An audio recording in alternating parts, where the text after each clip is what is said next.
Hello दोस्तों, हम हैं गुड़िया त्रिपाठी। आप लोगों को देवी माँ का गीत सुनाना चाह रहे हैं।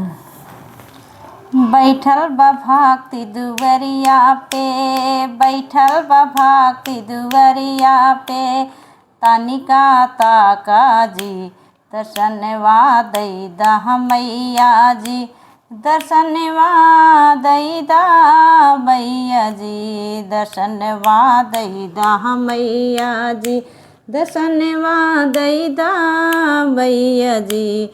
एक तो कमाल कैले माथे की बेदिया, दूजे कमाल कैले नाकों की नथिया।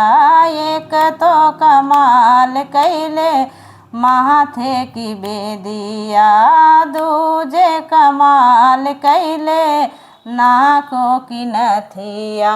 सेधुरा लैके आइल बानी, सेधुरा लैके आइल बानी, तोहरी दुअरिया ना, दर्शनवा दई दा मैया जी, दर्शनवा दई दा मैया जी। बैठल बा भक्ति दुवरिया पे, बैठल बा भक्ति दुवरिया पे, बैठल बा भक्ति दुवरिया पे, तनिका ताका जी दर्शनवा दई दा मैया जी, दर्शनवा दई दा मैया जी। एक तो कमाल कैले नाकों की नथिया, एक तो कमाल कैले कानों की बलिया, दूजे कमाल कैले गाले कहरवा।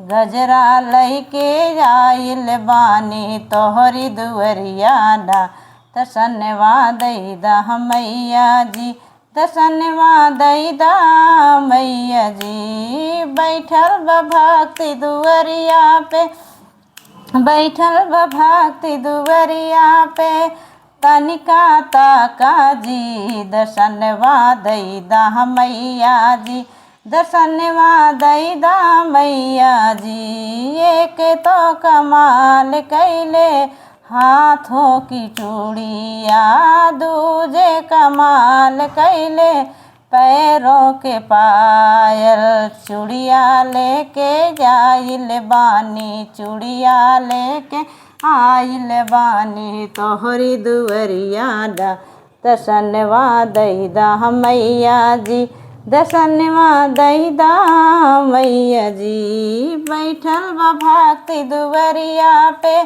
बैठल बा भक्ति दुवरिया पे, तनिका ताका जी दर्शनवा दई दा मैया जी, दर्शनवा दई दा मैया जी। हेलो दोस्तों, कैसे लगा कमेंट बॉक्स जरूर बताना।